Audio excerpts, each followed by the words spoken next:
Untuk menjadi eksportir ada 3. Pertama, kita bisa menjadi produk sendiri. Yang kedua, kita bisa produk orang lain menggunakan merek kita. Dan yang ketiga, kita bisa menjadi trader atau maklar. Jika Anda ingin sukses menjadi seorang eksportir, klik link di bawah ini. Jadi mudah gitu.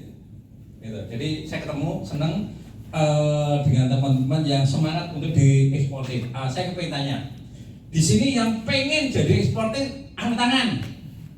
Coba, ada yang tidak angkat tangan ada nggak? Semua angkat tangan ini. Oke. Tadi saya bilang yang pengen jadi eksportir angkat tangan semua. Sekarang gini, yang mumet caranya jadi eksportir coba angkat tangan. Wah, ini berarti pengen tapi mumet. Oke, kita diskusi. Kira-kira mumetnya di mana? Kan saya catat, nanti saya bantu Bapak Ibu semua supaya setelah kegiatan ini Bapak Ibu tahu gimana cara ternyata ekspor itu mudah. Oke, kira-kira mumetnya karena apa Bapak Ibu? Sertifikasi. Ya, sertifikasi pertama tulis dulu Pak. Sertifikasi gimana? Sertifikasi, untuk ekspor sertifikasinya harus apa saja? Selanjutnya cari pembeli. ya? Transportasinya. Oh, pengiriman. Pengiriman ini bikin mumet bagaimana? Oke, selanjutnya Cari pembeli. oh cari buyer kamu di mana ya? Itu kan buyer, ini bayarnya mumpet saja. Selanjutnya Izin. apa? Perizinan ya, izin. Oke, perizinan. Kemudian packing ya, packing nanti pokoknya yang disebutkan ini nanti akan saya bahas satu persatu jadi Anda biar tidak bingung. Takut ditipu pembayaran. Takut ditipu. Apa ya? Ini berarti pembayaran gitu Ya, Pak? pembayaran. Ya, pembayaran bagaimana? Oke. Modal harus besar. Modal? Harus besar. Modal. Iya. Oke, ya modal. Oke, modal harus besar. Jadi ini ceritanya menarik kemarin. Saya jadi narasumber di apa?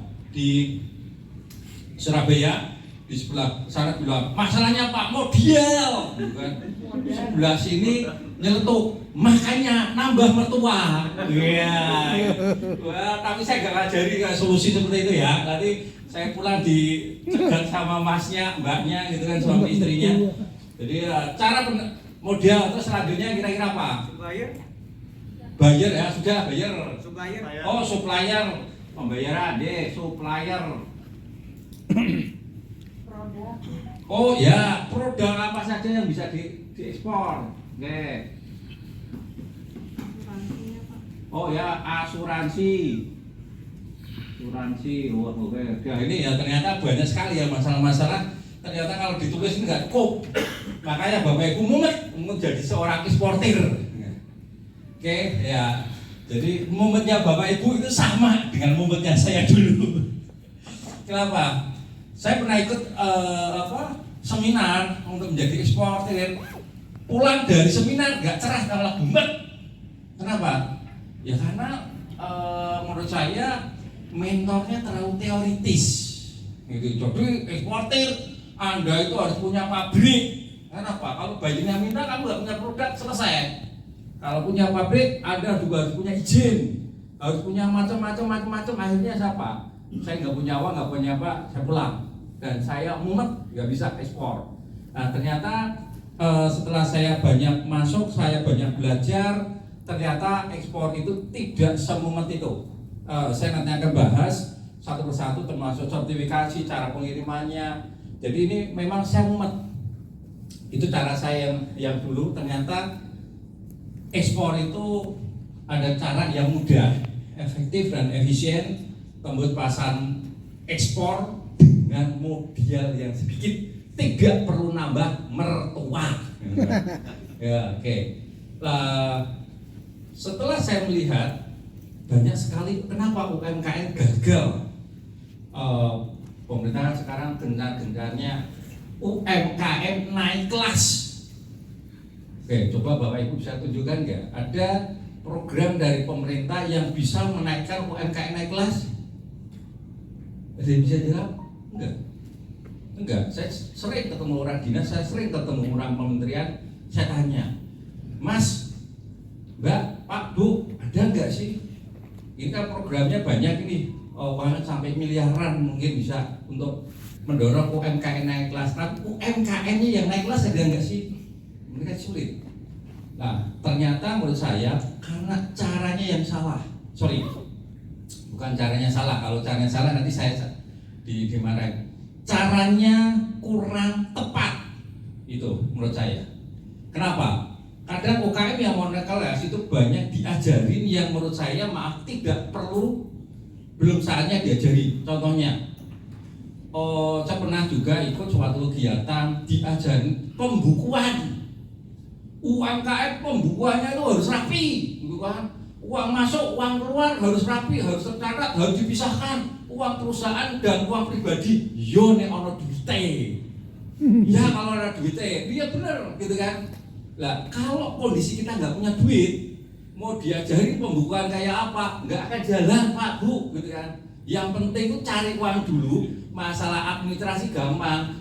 Nyari anak SMK cukup bikin pencatatan selesai, iya. Jadi kalau kita punya duit selesai semua. Nah kadang itu ya saya sering banyak mengkritik gitu kan, karena apa? Saya melihat banyak sekali cara yang tidak efektif dan efisien, sehingga yang ada itu bulet aja dari situ omsetnya terus gitu kan. Dari zaman Mojopahit sampai sekarang omsetnya gitu aja, naik kelas enggak gitu kan. Ikut pelatihan seneng, nah saya seneng bedanya.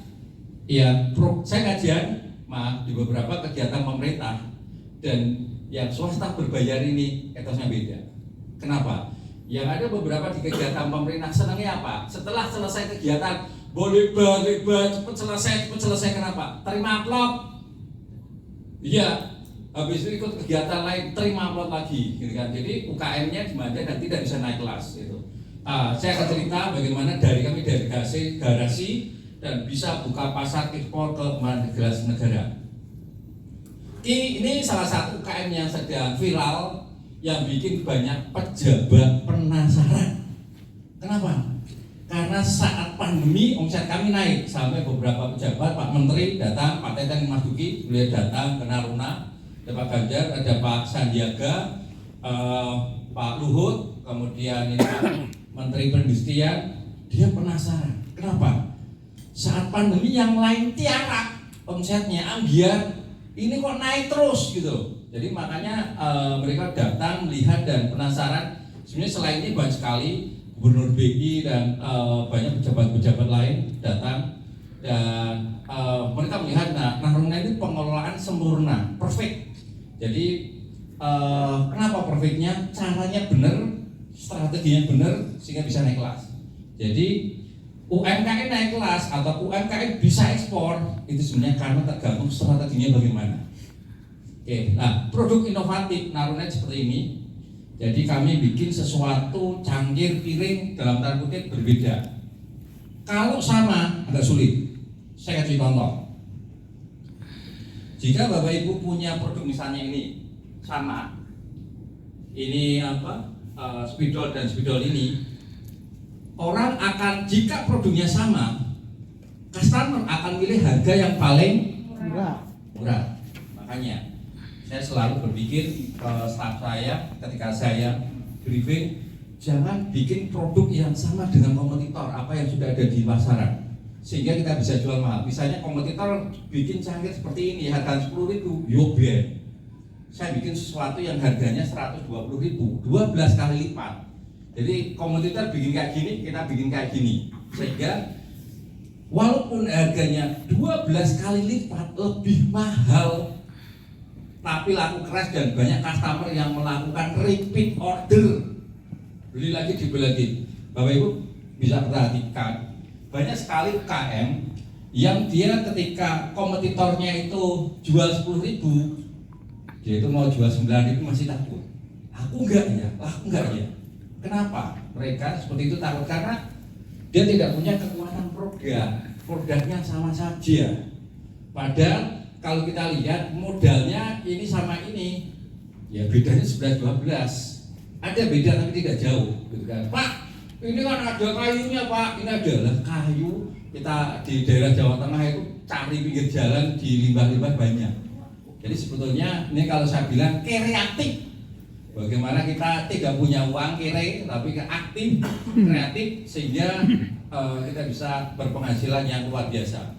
Bayangkan kalau ini ekspor itu keuntungan sekali ekspor itu kurang lebih 24 juta. Banyak banget ini. Jadi ekspor satu kontainer itu kurang lebih 8.000 pieces. Harganya itu bisa sampai keuntungan bersihnya itu bisa sampai 24 juta. Kalau ini Anda bayangkan ekspor satu kontainer 8.000 pieces, keuntungannya itu bisa sampai 800 juta. Jadi ketika saya sekali ekspor itu kurang lebih 800 juta keuntungan bersih cangkirnya. Nah, bedanya Pak, kembali lagi desain. Jadi Bapak Ibu, mari jika kita punya produk harus berbeda. Pak, produk saya kan makanan. Iya, produk makanan juga harus berbeda. Pak, rasanya harus enak. Jangan biasa aja. Bikin peyek, kalau peyeknya rasanya peyek gitu kan. Enggak bisa. Jadi peyek kalau bisa enak gitu kan. Jadi orang makan itu mau terus makan lagi, beli lagi dan beli lagi. Berarti akan bisa sukses. Nah, ini omset naik selama pandemi dan bisa tembus mancanegara. Awal Naruna itu bagus sebetulnya kami di 6 bulan sebelum pandemi, Agustus 2019 itu kami bangun. Baru 6 bulan berjalan, kena corona. Tapi kita tetap semangat, akhirnya tetap naik dan ini turun kemudian naik lagi. Pak, ini turun Pak, PPKM. Gimana mau nggak turun? Mau produksi aja di WA suruh tutup gitu kan. Jadi kami tetap sempat turun, kemudian naik lagi. Di Oktober 2021 kemarin itu beberapa ini sudah tahunnya lalu.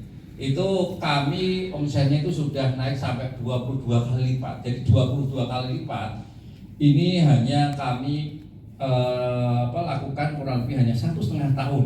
Omsetnya bisa naik signifikan. Kalau sekarang kalau dinaikkan mungkin omsetnya naiknya sudah sampai 50 kali lipat dibanding sebelum pandemi. Jadi artinya gini Bapak Ibu, pandemi bukan alasan untuk omset untuk tidak naik. Jadi pandemi hanya kita berhenti sejenak, atur strategi, kita gaspol. Dan ini kami sudah ekspor ke 13 ini negara yang ke-13, sekarang kami sudah 14 negara lagi kemarin ekspor ke Eropa. Ini pelepasan satu kontainer yang ini diekspor ke Amerika. Dan Naruna juaranya juara UKM Indonesia. Jadi kami kalau Bapak Ibu lihat mungkin mengikuti Wirausaha Muda Mandiri, Bank Mandiri itu kemarin pengumumannya tanggal 9 Desember 2022 kemarin juaranya Naruna. Kami menyabet best of the best dari juara satu kreatif, all peserta dari 7.000 peserta kami juara satu. Kami juga juara booth interaktif juara satu. Jadi kami best of the best. Jadi Naruna juaranya juara UKM Indonesia. Tidak hanya Mandiri Bapak Ibu, kami juga juaranya BRI Pengusaha Muda Brilian tahun 2020. Kami juara. Kami juga juaranya untuk BNI. Kami juga juara untuk Adira Finance juara nasional. Selain itu masih banyak lagi. Kami banyak penghargaan di bidang riset, desain, marketing, produktivitas, inovasi. Jadi banyak sekali penghargaan. Jadi inilah menurut saya ketika kita mau menjadi pengusaha yang sukses, kita itu harus belajar semuanya. Belajar riset, belajar desain, belajar marketing, belajar produktivitas, belajar inovasi, dan belajar banyak hal sehingga kita bisa naik terus. Nah ini 15 Agustus 2019 kami itu dari garasi Pak Bro. Jadi kami tidak punya uang yang banyak untuk bangun Naruna pada saat itu. Yang jelas kami hanya modal semangat dan punya strategi. Kalau Bapak Ibu lihat, ini ada tumpukan batu bata. Ini kami tidak kuat untuk bikin oven, sehingga kami beli batu bata bekas dan beberapa batu bekasnya kami beli dari daerah sekitar Jabodetabek. Ini batu tahan api. Kami juga tidak punya mixer untuk ngaduk tanah, kami punya ember bodol lah ibaratnya. Ember bisa untuk mixer. Jadi dengan serba kekurangan termasuk ini kami sudah mulai jualan online dari garasi yang kecil. Kalau kehujanan, banjir, kalau panas sekali, jadi kami tetap semangat dan walaupun banyak tanah, tidak punya kantor. 2-3 bulan pertama kami ngantornya di warung bubur kacang hijau. Jadi kami bikin website, kami bikin macam-macam. Itu kami kerjanya dari warung bubur kacang hijau. Jadi modal untuk ekspor kami bikin Instagram atau apa itu wifi-nya kuotanya naik geng gitu kan, biar cepet gitu kan, gitu kan, cepat sukses. Tidak punya alat produksi, tidak punya modal, susah cari SDM terampil, dan sebenarnya masih banyak lagi, termasuk belum punya izin ekspor. Pertama saya nggak punya izin, ekspor aja gitu kan. Nanti saya kasih tahu caranya. Kalau kita kan tidak punya izin ya jalan terus kalau saya. Ini tim Naruna, total karyawan awal kami waktu berdiri hanya 3 orang. Sekarang total karyawan 200 orang, karyawan tetap dan borongan. Jadi ini penambahan yang luar biasa pada saat pandemi. Kami bisa nambah dan sebentar lagi kami akan nambah kurang lebih 50 lagi, mungkin 2-3 bulan. Karena kami sedang membangun bisnis baru lagi. Gitu. Nah ini salah satu kekuatan Naruna ada di tim digital marketing. Jadi Bapak Ibu nanti tadi bisa lihat. Pertama ketika bisnis Anda harus tahu bahwa pertama produk harus bagus dan beda dengan yang lain. Yang kedua digital marketing, ini yang membedakan kami dengan yang lain. Tim kami banyak sekali Bapak Ibu. Jadi ini kurang lebih kalau ini kumpul kelihatannya sebenarnya 25 orang kurang lebih.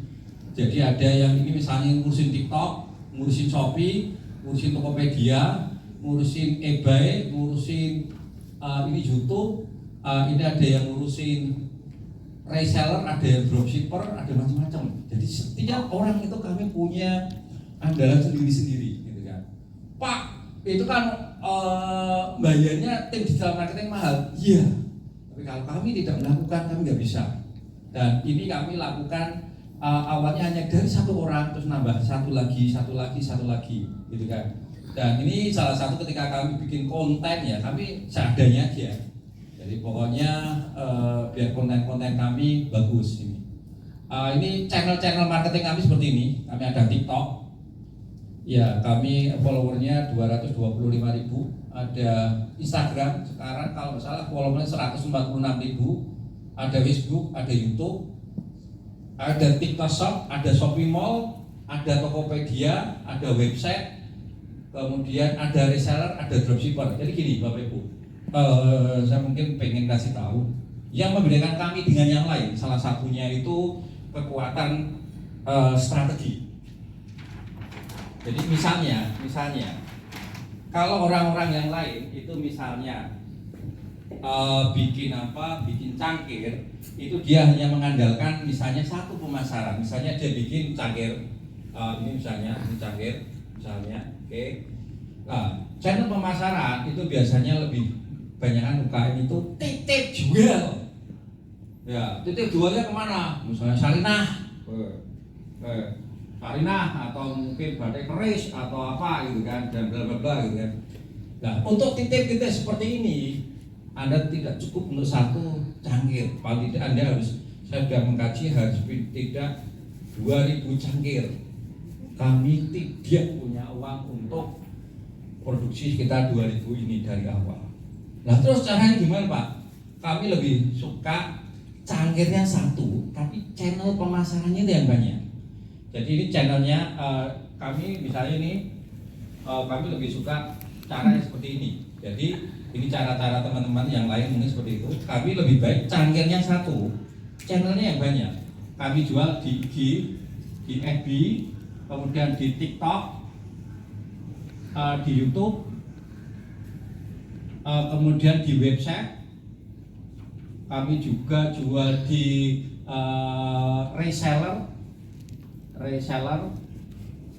dropshipper. Kemudian juga kami jual ke eBay, kami jual ke showroom kami, gitu.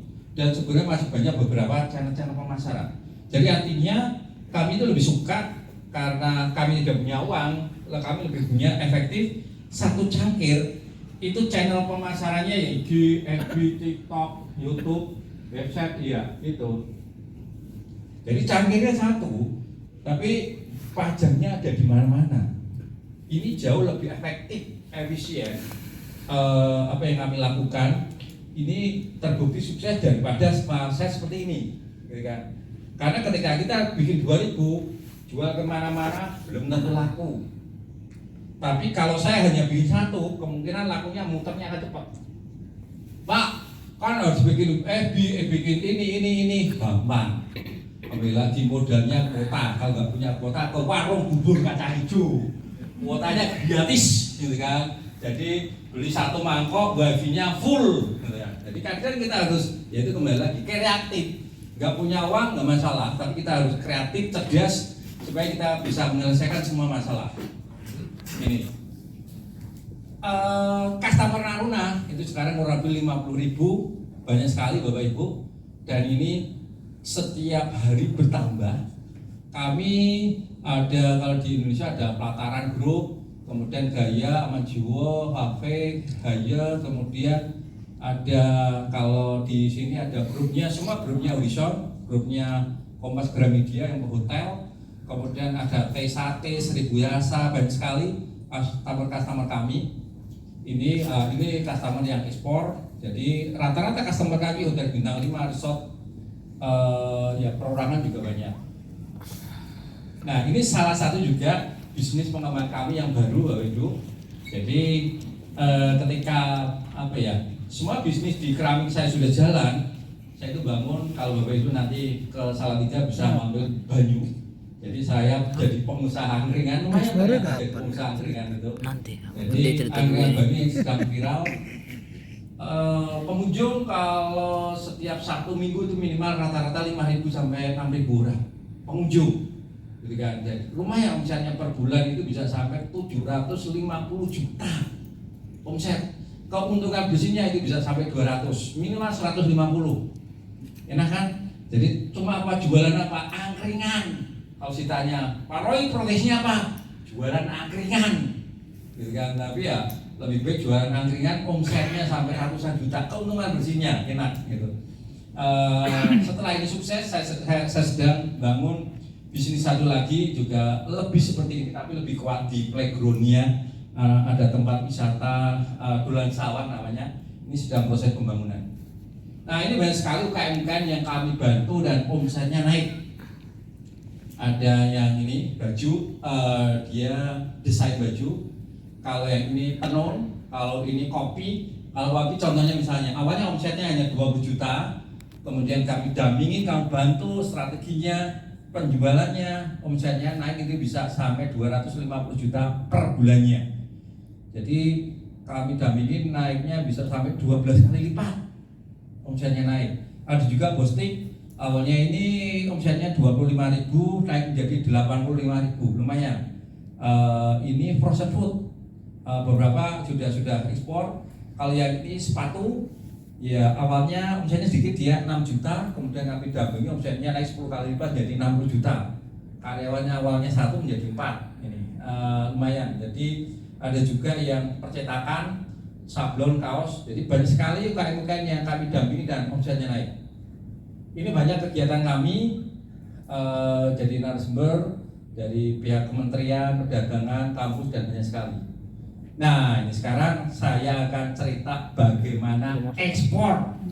Kalau tadi saya bercerita bagaimana Naruna dari garasi, kemudian kami harus kerja keras sehingga omsetnya naik. Saya sekarang akan cerita bagaimana cara mudah dan cepat untuk bisa ekspor. Berikut step by step yang harus dilakukan. Oke. Ini foto saya MOU ketika dengan pengusaha Saudi Arabia. Tahu mana saya mana? Tahu nggak? Yang mana? Pakai belangkon. Yang ini? bawah Yang ini, itu. oh ini ya bukan. Tak pikir yang ini gitu kan. Jadi ya ini ya yang pelakon. Jadi saya MOU. Jadi saya banyak nanti kemungkinan akan bantu banyak produk-produk dari UKM Indonesia untuk dikirim ke Saudi Arabia. Ini dengan beberapa pejabat dari Kementerian Indonesia dan pejabat dari Saudi Arabia. Oke. Ini di sesi kali ini saya akan bahas bagaimana itu ekspor, mengapa harus ekspor, bagaimana mulainya, gitu kan. Kemudian bagaimana modalnya berapa, bagaimana cara mencari buyer, gitu kan. Contohnya modal, ini juga tadi saya lihat banyak sekali ada beberapa yang bilang modal. Ternyata untuk modal Bapak Ibu cukup dengan modal kuota. Ada beberapa dari peserta itu sudah bisa ekspor, gitu kan. Modal kuota totil, gitu kan. Jadi tidak usah berpikir ribet, nanti ada caranya saya jelaskan bagaimana hanya dengan modal kuota dia bisa ekspor, gitu kan. Jadi tidak perlu harus punya izin, punya ini, punya pabrik lama, gitu kan. Jadi sukses itu kalau bisa cepat-cepat nggak usah pakai lama, gitu kan. Kemudian bagaimana cari buyer, ini sudah ada banyak, kami juga menyiapkan data-data buyernya. Jadi buyer itu mudah, produk apa yang mudah diekspor, bagaimana cara kirim dan pembayarannya. Ini penting, satu paket ini. Kirim aja tidak dibayar ya tekor, Bapak Ibu, gitu kan. Jadi bagaimana cara kirim dan bayarnya bagaimana. Ekspor adalah kegiatan menjual barang ke luar negeri. Ini ekspor perdana saya. Waduh, jadi kalau sudah ekspor perdana satu kontainer itu rasanya manis, gitu kan. Jadi kayak wah rasanya enak dan enak, gitu kan. Ekspor ya ini secara teori sih banyak bermanfaat lah, membantu peluang pasar dan sebagainya.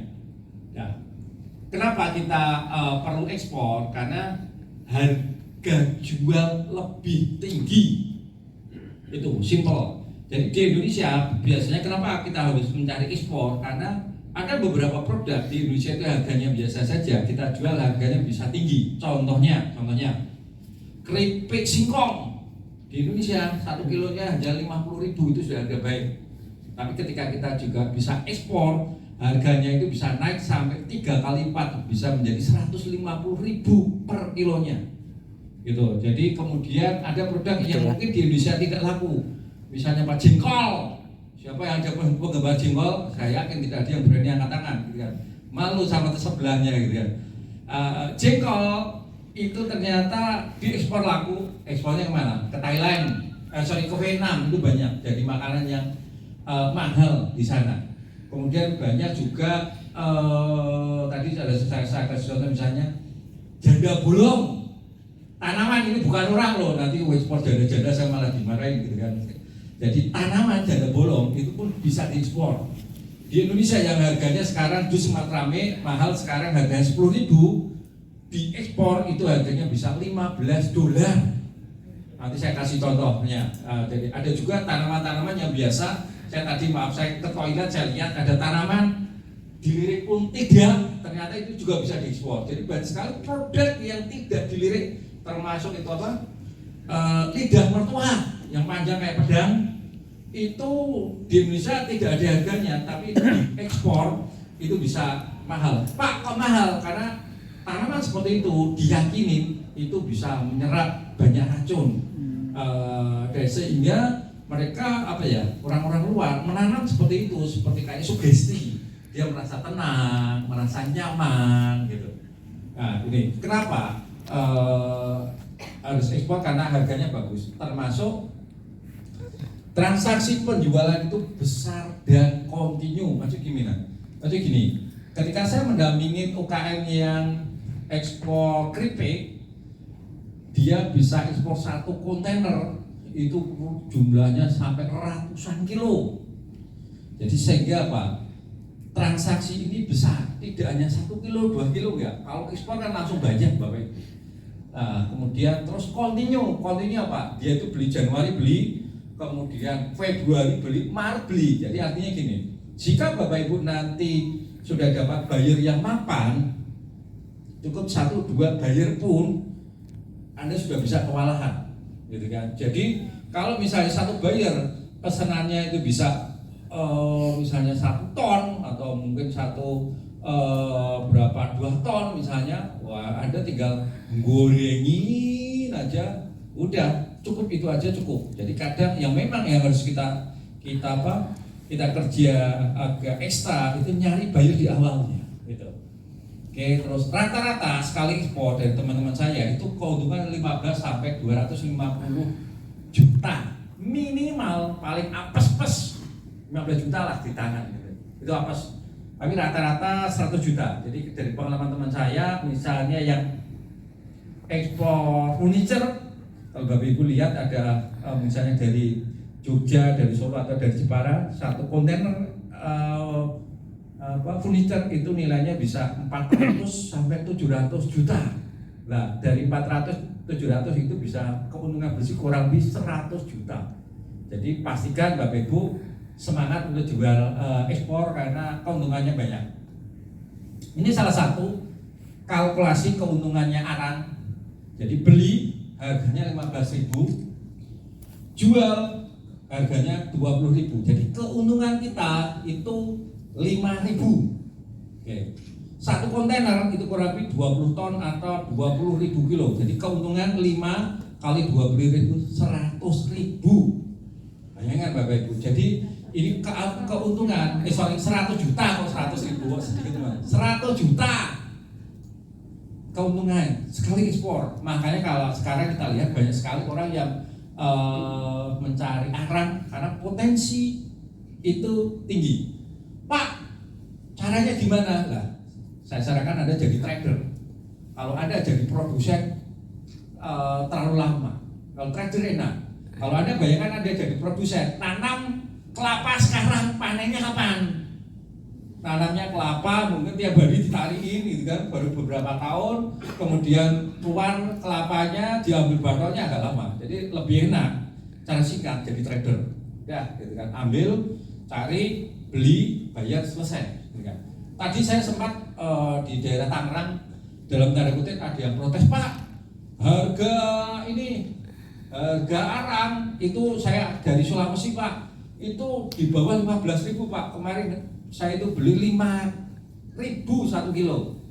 Nah, itulah keuntungan. Jika Anda bisa membeli harganya ini lebih murah, tidak 15.000 itu harga batok arang itu di sekitar Pulau Jawa. Tapi kalau di luar Jawa memang masih, karena di sana masih banyak batoknya dan tidak termanfaatkan, harga yang murah. Hanya 5.000. Keuntungan Anda bisa melimpah lagi. Jadi pastikan Anda ketika mau jual ini juga pastikan ini sourcingnya ini kalau bisa harganya lebih murah. Kalau bisa nyari buyer yang harganya tinggi, jadi untungnya banyak, gitu kan. Ini brand image. Jadi ketika kita sudah bisa jual ekspor, brand kita itu akan bisa lebih terkenal, Ibu. Jadi customer lokal akan dipercaya produk yang sudah ekspor. Contohnya kami Naruna, awalnya kami jual cangkir, harganya itu cuma sekitar yang 120.000. Kemudian ketika kami sudah bisa ekspor, harga cangkir kami riset, satu cangkir bisa laku 400.000 satu cangkir. Itu tidak cukup. Sekarang kami sedang riset, kami rencana mau jual satu cangkir harganya 1 juta. Gitu kan? Laku Pak, laku. Bedanya Pak, tanda tangan saya ada. Gitu kan? Karena kita harus juga berani membranding, gitu kan. Ada tanda tangan saya, pasti laku, tak kasih sertifikat, gitu kan. Karena gini Bapak Ibu, kalau kita itu sudah ekspor, biasanya buyer akan percaya dan mudah, sangat mudah kita untuk bisa ekspor. Pajak, wah ini menarik. Pajak bagaimana Pak?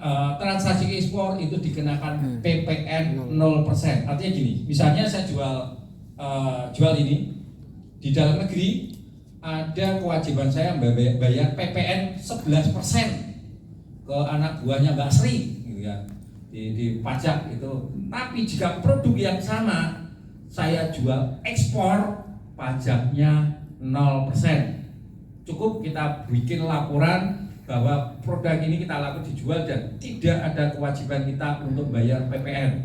Jadi biasanya pengusaha yang PKP, pengusaha kena pajak, dia lebih suka ekspor. Karena apa? Tidak ada PPN-nya, Bapak Ibu.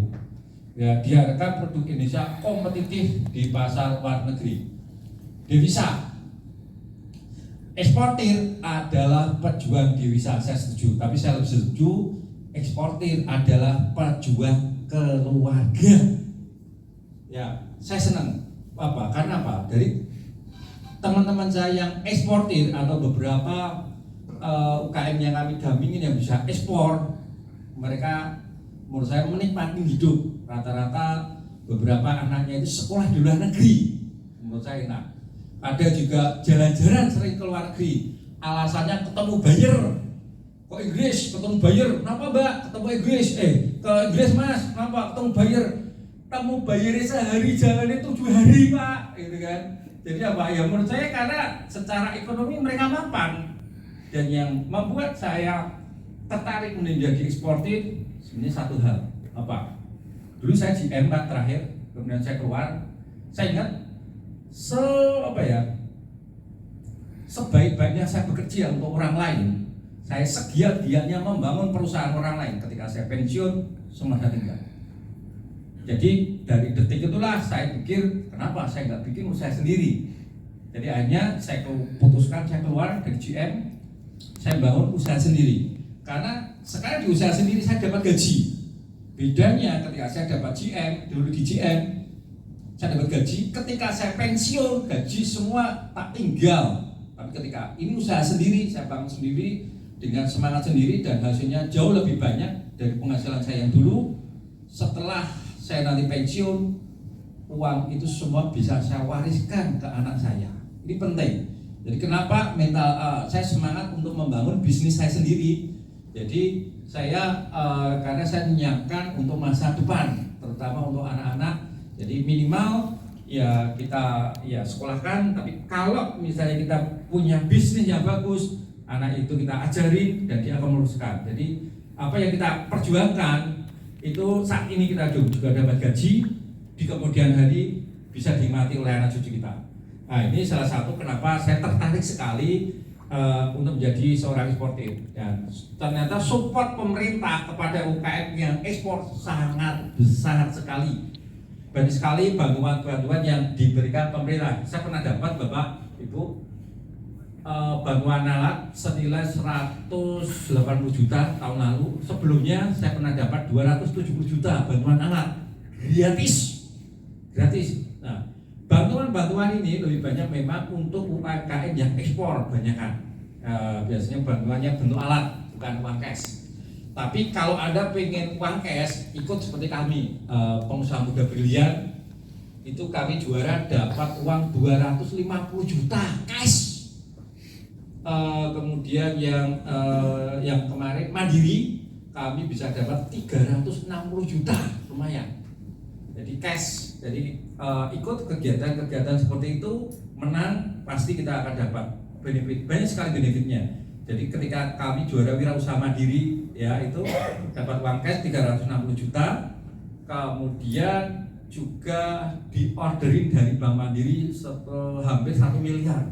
Jadi Bank Mandiri beli produk kami karena apa? Dibantu juga pemasarannya oleh Bank Mandiri. Jadi ini salah satu modal. Kalau saya tadi modal itu saya lebih banyak ikut kegiatan-kegiatan seperti itu. Ya, selain menang, dapat uang, juga dibantu pemasaran dan dapat order. Gitu. Nah ini banyak sekali UMKM takut ekspor. Wah, jadi ketika saya tanya siapa yang takut, banyak banget sama seperti saya dulu. Jadi kenapa banyak UMKM yang takut ekspor? Karena merasa pertama prosedur ekspor rumit. Ya, sama seperti saya rasakan waktu saya ngurus KTP. Waktu ngurus KTP itu ternyata ke Pak RT, Pak RW, Pak RT pergi, Pak RW gak datang, kemudian ke kelurahan, kayak diputar-putar gitu ya. Sama seperti ini. Ternyata ketika saya sudah mulai terjun, ekspor ini mudah. Sama, oh polanya ini udah. Jadi kenapa kita belum? Karena kita belum tahu, terkesan rumit. Terus kemudian pembayaran tidak aman. Memang ada beberapa UKM yang dalam tanda kutip tertipu. Nah ini sekarang jadi Bapak Ibu yang pengen belajar ekspor, ya saya sarankan memang ikut grup, ikut komunitas supaya sering diupdate, supaya Anda bukan bagian orang yang tertipu, gitu kan? Karena penipuan itu sekarang untuk yang ekspor itu modusnya itu berubah-ubah. Modusnya itu sekarang minta sampel. Pak, kok minta sampel? Iya, gitu. Misalnya mbaknya ini pengusaha furniture. Nah, tiba-tiba dapat email pemberitahuan, minta tolong katalog produk kamu, gitu kan? Mbak kasih kan? Setelah kasih, si emailnya ini jawab lagi, Mbak, saya mau pesan ini, gitu kan? Total misalnya 10 kontainer, seneng dong. Kalau furniture 10 kontainer itu paling tidak ya mendekati sekitar 8 miliaran lah. Seneng loh. Oke. Bayarnya setelah itu apa? Ngomong, minta dikirim sampel tuh Mbak. Sampelnya berapa? 1 truk. Udah dikasih. Setelah dikirim 1 truk, kemudian modusnya PO-nya ditambahin. Mbak, ini produk kamu bagus Mbak, bla bla bla bla, lo supaya good nice, gitu kan. Saya sudah kasih ke beberapa customer saya, senang, saya mau minta tambahan ini Mbak, sampelnya kurang, suruh nambah 3 truk. Anda kirim. Ketika mau nambah 3 truk, biasanya PO-nya ditambahin Mbak, tadinya 10 kontainer tambahin 25 kontainer, seneng dong, dapat PO. Ya ternyata setelah 3 truk gak ada kabar. Nah ini banyak sekali modus-modus yang seperti itu. Jadi makanya Bapak Ibu ikut kegiatan seperti ini, karena modus penipuan itu kadang berkembang.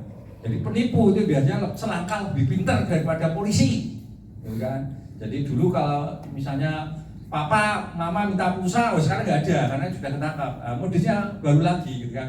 Ngirimin link, Anda buka jebret hilang. Gitu kan? Jadi modusnya itu berkembang terus, gitu kan? Dan Pak, terus bagaimana cara mengantisipasi pembayaran seperti ini? Biasanya kami ngajari pakai bayar DP. Kalau ada buyer yang minta sampel, kami tidak memberikannya dengan gratis, tidak, berbayar. Loh Pak, nanti bayarnya nggak mau. Kalau bayar serius dia mau bayar.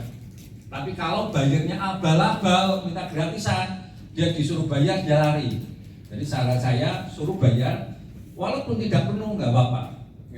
Bayar sebagian berapa persen oke. Ya, tapi kalau free, gratis, dia akan minta dan minta lagi, minta terus gitu, tidak akan beli gitu kan.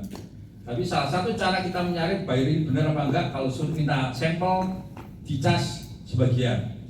Kemudian ketika ada transaksi supaya aman, itu biasanya kami juga menerapkan DP dulu 40%. Jadi bayar setelah ngirim PO, saya ngomong ya bayar, barang akan saya kerjakan setelah kamu bayar DP 40%. Nek tidak, saya tidak akan kerjakan. Saya tegas. Nek bayarnya pergi, nggak pergi yo, nggak apa-apa. Karena apa? Daripada kita rugi. Nah, kebanyakan titik kritis UKM ini takut. Wah ini nanti nek orang tak kerjake, saya kehilangan. Padahal banyak modus seperti itu. Pak, kalau pembayarannya LC gamit bagaimana? Saya LC itu alternatif kedua. Kenapa? LC, pembayaran sistem LC itu hanya jaminan dia akan bayar, gitu kan? Cuma bayarnya kapan? Tergantung kesepakatan. Ada yang kesepakatan misalnya 3 bulan setelah barang datang di negara yang sana. Anda bayangkan, ya misalnya ada teman dia belajar ekspor baru, kemudian dia terima dealnya. Pokoknya jaminannya LC akan dibayar setelah 3 bulan dari barang datang tempat dia. Dia pokoknya ordernya banyak duit, dia mikirnya duit, dia tidak mikir kapan. Ternyata panjang. Kenapa? Misalnya furniture, PO-nya datang Januari, produksinya paling tidak 2 bulan, Januari Februari. Pengiriman 1 bulan. Kemudian 3 bulan akan setelah sampai sana akan dibayar. Berarti kemungkinan kalau PO-nya datang bulan Januari, dibayar itu bulan Juli. Emang dari 6 bulan kita puasa nggak makan, Nah itu dari situlah kami lebih suka DP, gitu kan. DP dengan cara DP cash flow kami aman, gitu kan. Baru DP kami kerjakan setelah barang selesai dilunasin, baru barang kami lepas. Dokumen kami lepas, semua kami lepas, kami bisa tidur nyenyak, tidak mikir macam-macam. Saya sering dengar teman-teman, "Ki bayar kok belum bayar-bayar." Makanya sistem kita buat supaya kita lebih nyaman, bisnis kita juga lebih sehat gitu. Oke. Terus ini cara-cara, jadi ada juga saya sampaikan untuk pembayaran yang aman, kami sarankan pertama pakai DP. Ya, gitu. Ya, alternatif kedua dan sebagainya mungkin pakai LC dan sebagainya. Itu kalau saya sih tetap pakai DP. Terus yang ketiga, susah mencari buyer. Enggak mudah, nanti saya jelaskan bagaimana mudahnya mencari buyer zaman now. Terus yang poin keempat, harus pinter bahasa Inggris. Saya nanya, di sini yang udah pinter bahasa Inggris semua toh? I love you tahu tak Pak? I love you tahu ya? Ya yes no ya oke. Nah ini memang dunia e-sport itu memang kaitannya dengan bahasa Inggris Pak. Nah, kalau nggak bisa bahasa Inggris gimana? Ada cerita teman saya, dia orang Tegal. Suatu saat dapat kesempatan pameran di Dubai. Wah ini, jadi orang Tegal ngomongnya ya pada bapaknya ngapakelah gitulah, gitu kan. Jadi dapat kesempatan pameran di Dubai. Bulan sebelumnya dia ngomong saya, Mr. Roy, saya mau ngomong apa? Nggak bisa ngomong bahasa Inggris kepriwe ya, gitu kan. Ya kursus lah, gitu kan. Terus akhirnya dia kursus ikut, wah dia saking semangatnya ikut itu sehari 3 kali. Ayo minum obat, pagi siang malam kursus bahasa Inggris. Tapi ya saya salut semangat, tidak akan apa ya semangat kita belajar itu pasti membuahkan hasil. Singkat cerita dia kursusnya itu sukses, bahasa Inggrisnya bagus lah. Ya walaupun kalau aksennya belekutuk itu sudah gawe bayi gitu kan. How are you Mr. Roy? Gitu kan. Itu oke, tapi sejauh ini dia oke lah. Singkat cerita dia berangkat, wah waktu apa di sana dia dapat buyer. Saya lihat dia itu dipoto ya hadapan-hadapan sama buyer gitu kan. Di situ dia sebutkan deal 2 kontainer. Jadi dia jual sarung loh Ibu, kemudian sekolah alhamdulillah jutaan dia bisa deal 2 kontainer. Kalau kain sarung itu karena padat nilainya tinggi, 1 kontainer itu bisa 2,4 miliar. Jadi dia kemungkinan bisa 4,5 miliar. Dia seneng. Wah begitu pulang makan-makan Mas Bro, cerita gimana ngomongnya bahasa Inggris gitu kan. Dia bilang, wah piye saya udah kursus bahasa Inggris, saya pintar bahasa Inggris, bayarnya aja nggak bisa ngomong Inggris. Bayarnya nggak bisa ngomong Inggris, kenapa? Dia ketemu buyer, orang Afghanistan, orang kayanya sana, juragan di Afghanistan, yang bisa ngomongnya bahasa Kurdi.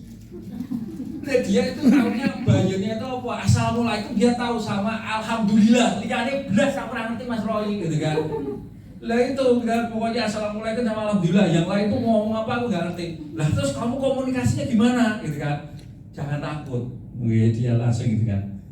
Pakai Google Translate. Lah terus gimana? Ya jadi bayarnya itu ceritanya dia ada pada sini itu ternyata apa? Tuker-tukeran nomor WA. Jadi itu WA-WA di depan hidungnya itu loh WA-WA-an.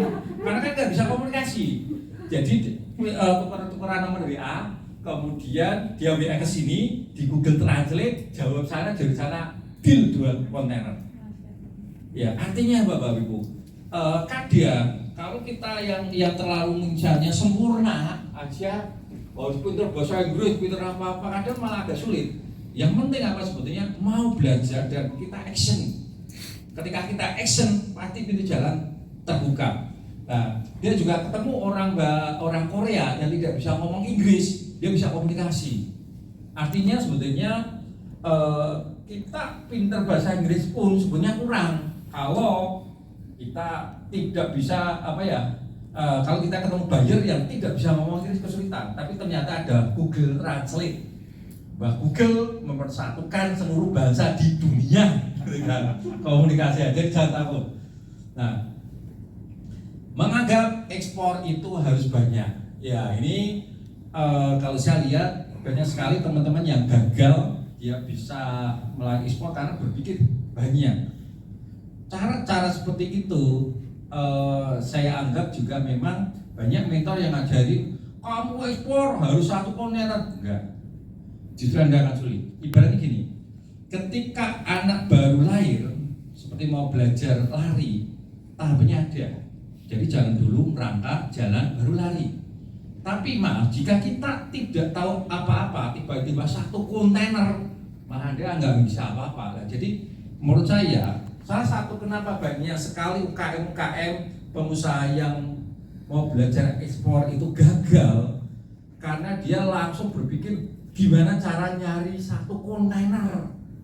Ya, jadi saran saya, apa juga yang dilakukan Aruna, itu kami belajar ekspor itu dengan ekspor eceran, Bapak Ibu. Belajar ekspor 1 bisnis kami jual ke bayarnya suka, dia beli lagi 10, 100, 1000 baru 1 kontainer. Nah, coba bayangkan ketika kami masih di garasi, tiba-tiba diblekin order 1 kontainer, kami malah nggak bisa. Ternyata metode seperti itu efektif dan efisien. Jadi Anda jangan berpikir bahwa ekspor itu kalau bisa 1 kontainer, enggak. Anda nikmatin aja. Jadi yang penting cari bayarnya dulu, ketemu bayarnya, ya jual 1, 2, kemudian akan ningkat dan hasilnya luar biasa. Itu jadi ibaratnya orang mau berlari, jangan langsung berlari, jalan dulu, merangkak dulu, jalan dulu, kemudian jalan cepat, baru Anda berlari. Itu sukses. Rata-rata seperti itu. Nah, ini polanya ada seperti itu. Kemudian merasa produk belum layak. Menurut saya banyak sekali ya. Tadi saya sebutkan kira-kira kayak produk yang apa ya, misalnya ekspor bekicot, gitu, bekicot diekspor gitu kan. Nah, tadi kan jaga bolong diekspor. Jadi kadang kita berpikir nggak mungkin produk ini diekspor, nyatanya bisa. Jadi banyak sekali produk-produk yang bisa diekspor. Ya, eksportir dibagi jadi 2. Ada produsen, ada trader. Produsen itu orang ya seperti saya misalnya memproduksi barang kemudian diekspor. Saya produsen, saya termasuk eksportir yang produsen. Nah, seiring zaman saya itu juga jadi trader. Kenapa? Dari keramik saya banyak ketemu buyer minta kursi, minta apa. Saya tidak perlu bikin pabriknya, Pak Bu. Jadi karena apa? Saya tinggal kerjasama dengan teman-teman yang sudah biasa bikin furniture, saya tinggal dikasih fee, lumayan. Kemarin bisa dapat 40 juta sekali ekspor kontainer yang 20 feet. Lumayan kan? Jadi artinya kita tidak perlu memproduksi sendiri, tapi kita bisa melihat produk orang lain, kita bisa bantu jualnya, di situ kita dapat fee. Gitu. Nah, saya sarankan Bapak Ibu yang punya produk, Anda juga bisa belajar menjual produk Anda sendiri. Setelah mulai misalnya ada jualan awalnya rotan misalnya, rotan sudah laku, bagaimana Anda berpikir bisa jual misalnya kayu? Ya, kayu laku, nambah lagi. Yang penting Anda belajar ilmu ekspor. Ketika Anda sudah bisa dapat ilmunya, apapun bisa diekspor. Syarat menjadi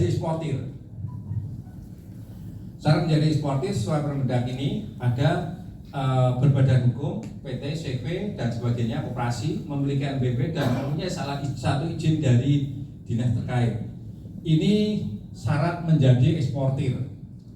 Pak, tadi katanya Naruna nggak punya izin bisa ekspor. Yes. Caranya gimana? Caranya kami pinjam bendera atau under name. Oh, gitu kan? Ya. Karena apa? Karena waktu itu kami sudah deal dengan buyer, kemudian kami tidak punya uang untuk ngurus perizinan dan waktunya harus cepat, saya pinjam bendera orang lain. Oke, Pak pinjam bendera, bayar. Berapa Pak? Kurang lebih waktu itu 5 juta atau 6 juta sekitar itu. Lah Pak kok bayar? Ya nggak apa-apa. Kenapa?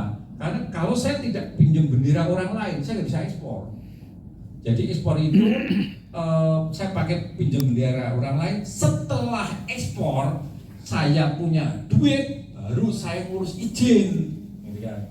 Sulitnya orang ngurus izin kalau tidak ada duit. Betul. Betul lah Pak. Iya, gitu kan. Sulitnya ngatur keuangan kalau yang diatur tidak ada duitnya. Gitu kan.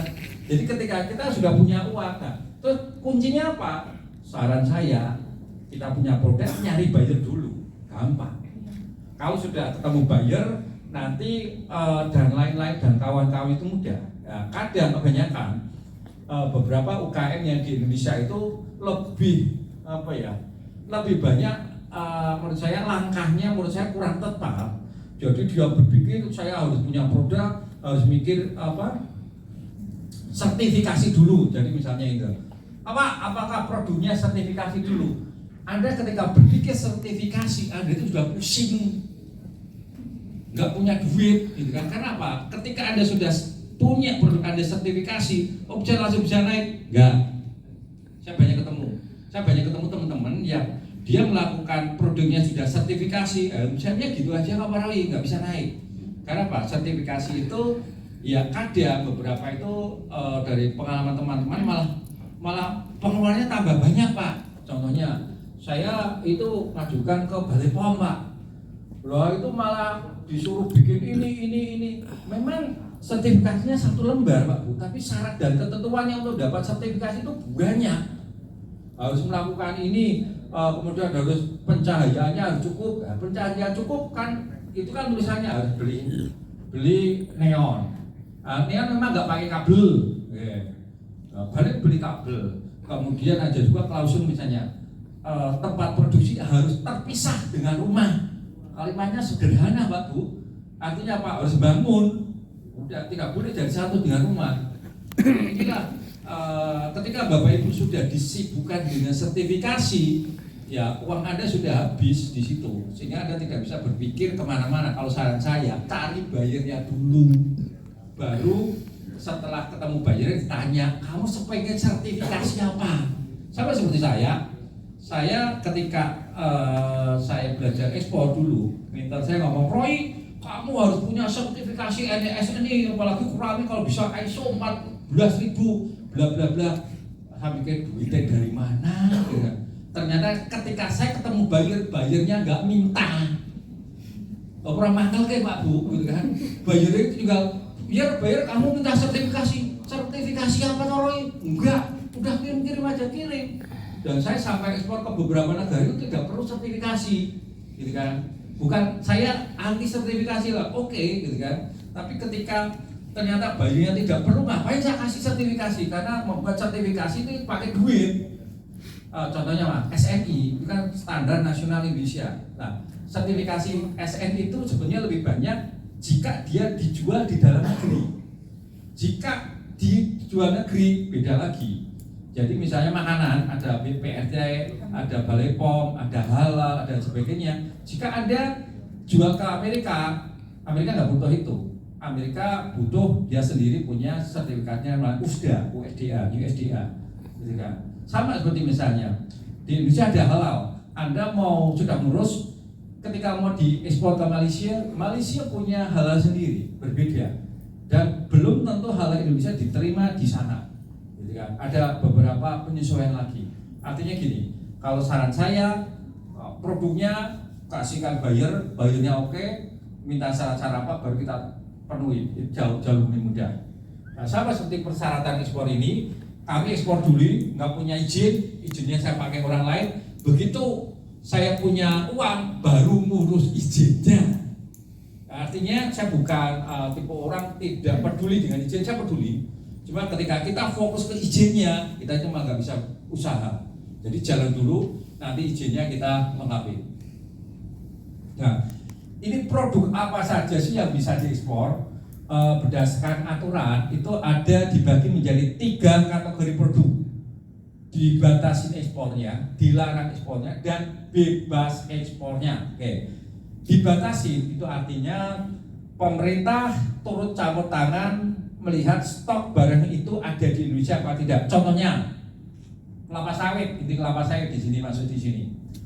Pemerintah melihat jika stok minyak kelapa sawit itu di Indonesia itu berkurang seperti kemarin tahun lalu, pemerintah stop dulu, nggak boleh ekspor, biar untuk kebutuhan dalam negeri. Itu artinya itu dibatasi ekspornya. Kemudian juga misalnya beras juga dibatasi ekspornya. Jadi artinya jika beras di dalam negeri itu jumlahnya kurang, kita tidak boleh ekspor, harus di dalam negeri dulu. Ini berlaku untuk produk-produk yang lain, ada pupuk urea, ada minyak, ada gas dan sebagainya. Ini. Kemudian yang ini dilarang ekspornya. Kalau dilarang jelas tidak boleh titik. Nah, yang tidak boleh biasanya apa? Ini berkaitan dengan benih ikan. Kalau ini ikan boleh, ini kelompok ikan ini boleh. Tapi kalau benihnya, misalnya benih udang galah itu tidak boleh diekspor. Tapi kalau ada ekspor udang galahnya boleh. Jadi pemerintah mendorong produk yang diekspor itu mempunyai nilai tambah, bukan produk yang murahan. Karet tanpa SN itu artinya karet mentah, tidak boleh. Tapi karet yang sudah diolah boleh. Kemudian ini menarik, ada bantalan rel kereta api dari kayu, Bapak Ibu tahu ya. Rel kereta api bekasnya kan ada kayu itu kan, itu dilarang untuk ekspor. Tapi jika bantalan rel kereta api dibuat meja seperti ini, boleh ekspor. Ya, furniture. Jadi mungkin untuk top dari meja kayu, atau misalnya Bapak Ibu buat dari kayu-kayu rel kereta api itu dipajang jadi pintu, boleh diekspor. Tapi kalau gelondongan tidak boleh. Jadi tentunya harus ada nilai tambah. Termasuk ini kayu gelondongan, kayu bulat tidak boleh. Tapi kalau yang sudah di meja kursi boleh. Rotan tidak boleh. Ini rotan mentah, Bapak Ibu. Tapi rotan yang sudah bentuk kursi, meja kursi boleh. Barang kuno tidak boleh. Contohnya apa? Candi Borobudur. Ada mau ekspor tidak boleh. Ini lagi viral kan Candi Borobudur. Ini ada mau ekspor apa? Candi Borobudur nggak boleh. Jadi barang-barang kuno, artefak itu tidak boleh. Termasuk ini yang menarik ya. Sekarang sedang polemik rame. Ini pasir laut. Ini termasuk sebenarnya dilarang ekspornya. Tapi aturan pemerintah kalau ini nanti bisa digeser sini, ya bisa diekspor dalam jumlah terbatas. Jadi aturan ini yang buat manusia dan bisa direvisi oleh manusia juga, gitu kan. Selain ini semua barang bisa diekspor. Nah, ini beberapa produk yang laris ekspornya dari Indonesia. Jadi ini jika Bapak Ibu pengen belajar menjadi eksportir, saya sarankan Anda bisa melihat kemungkinan produk-produk yang ada di sini. Karena produk-produk yang ada di sini akan lebih mudah Anda untuk mendapatkan buyer daripada produk di luar ini. Yang memang misalnya kelapa sawit itu jelas, batu bara, produk karet, kopi, kakao atau coklat. Dan yang menariknya teh tidak ada teh. Kenapa kira-kira? Kenapa kalau Indonesia produk ekspor teh tidak termasuk ekspor terlaris Indonesia? Karena kualitas teh Indonesia kurang bagus. Jadi jika Anda pemula untuk belajar ekspor, lebih baik saya sarankan Anda belajar ekspor kopi atau coklat daripada teh. Karena apa? Ketika Anda belajar ekspor untuk teh, nilai jualnya, maksudnya buyernya itu tidak begitu tertarik. Karena teh Indonesia itu kurang bagus. Kopi Indonesia itu memang bukan eksportir yang terbanyak. Eksportir terbanyak Indonesia, eksportir terbanyak kopi itu dari Brasil. Cuman harga kopi yang Brasil itu harganya murah. Kenapa? Secara hukum ekonomi, jadi produk kopinya Brasil itu hanya satu jenis, tapi jumlahnya banyak. Beda dengan Indonesia. Indonesia itu produksinya eksportir kopi terbesar dunia. Kopinya variasi. Variasinya apa? Ada kopi Lampung, kopi Toraja, kopi Bajawa, mungkin kopi di sini misalnya kalau ada mungkin atau kopi Jakarta atau kopi Lampung atau kopi mana. Ini sehingga jenis kopinya itu banyak karena kontur Indonesia ada pegunungan, ada daratan, itu menciptakan kopi yang unik. Sehingga jika Anda mau menjadi eksportir, saya sarankan ini belajar ekspor kopi, jauh lebih mudah, cari barangnya lebih mudah. Kakao, udang, ini udang juga termasuk ikan. Jika Bapak Ibu misalnya punya, oh Pak, saya itu punya kayaknya kenalan, mungkin di daerah Cirebon atau apa, itu punya banyak udang atau ikan, ya bisa ekspor juga. Alas kaki, Jakarta, Jabodetabek, ini sudah terkenal banyak sekali produk alas kaki yang diekspor, sepatu. Anda sebenarnya bisa mulai dengan ekspor eceran. Ekspor eceran gimana? Anda bisa ambil beberapa produk UMKM, ada foto, ada coba jual, tawarkan ke buyer. Kemudian kalau nanti ada order besar, baru masuk ke pabrik. Elektronik, furniture dan kerajinan. Furniture banyak sekali Bapak Ibu, meja, kursi, baik dari kayu, rotan, besi. Kerajinan banyak sekali bentuk-bentuknya, kerajinan anyaman dan sebagainya, komponen kendaraan, rempah-rempah dan tanaman obat juga banyak. Rempah-rempah itu kayak jahe, kunyit, lada, merica. Anda bisa nyari produk-produk ini di Indonesia. Kalau tidak ada di Jawa, Anda bisa lari keluar Jawa. Pak, saya izin minum sebentar. Ya Pak, enggak Pak. Ya, ini banyak sekali produk-produk yang di Indonesia untuk tanaman obat. Ini permintaan banyak, termasuk minyak atsiri. Jika Anda punya minyak atsiri, wah itu potensial luar biasa, harganya mahal sekali. Karena minyak atsiri itu dikirim ke luar negeri, kemudian di sana diolah jadi minyak, misalnya parfum atau kirim ke Indonesia lagi, harganya mahal. Gitu kan? Di Indonesia mahal mungkin, tapi jauh dijual di sini jauh lebih mahal. Gitu. Ini pinternya mereka mengolah minyak-minyak itu menjadi sesuatu yang bagus. Semua produk bisa diekspor.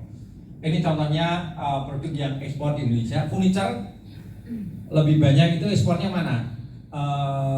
Amerika, Jepang, Inggris, Belanda, Prancis. Ini yang saya sebutkan. Ini tujuan utama eksportir furniture.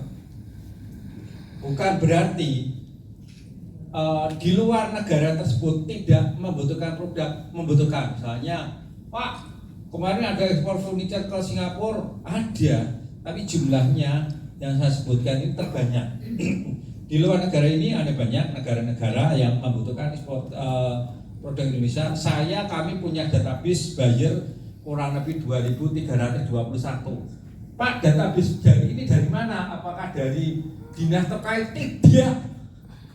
Kenapa? Ini kami mengumpulkan sendiri. Itu dari pengalaman kami ketemu buyer, kemudian sering kontak, kemudian kami ada juga kami cari dari Instagram, karena gini, beberapa data buyer atau calon pembeli dari luar negeri yang dikasih dinas terkait setelah kami kontak, satu pun tidak ada yang balas. Mungkin itu database dikirim, dikumpulkan sejak zaman Mojopahit sampai sekarang, dari orang dari Sabang sampai Merauke dikasih datanya sehingga buyernya takut buka emailnya. Kenapa? Karena kadang ada orang yang semangat kasih kontak jual terus bayarnya takut kan, sehingga ganti email.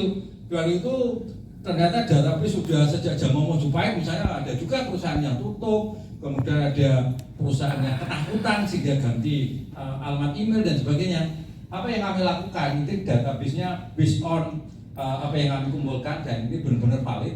Ada juga beberapa emailnya itu C6 biru. Email C6 biru artinya itu certified, gitu ya. Terus ini juga briquette Bapak Ibu, ekspornya ke India, Uni Arab Saudi, Yordania, kami punya database 112 kontrak buyer ikan, udang. Ini ekspornya lebih banyak memang ke Amerika Serikat, Cina, Jepang, dan sebagainya. Kami punya database 519. Coklat, ini ekspornya ke negara-negara ini. Kami punya database 334. Herbal, nah herbal ini menarik.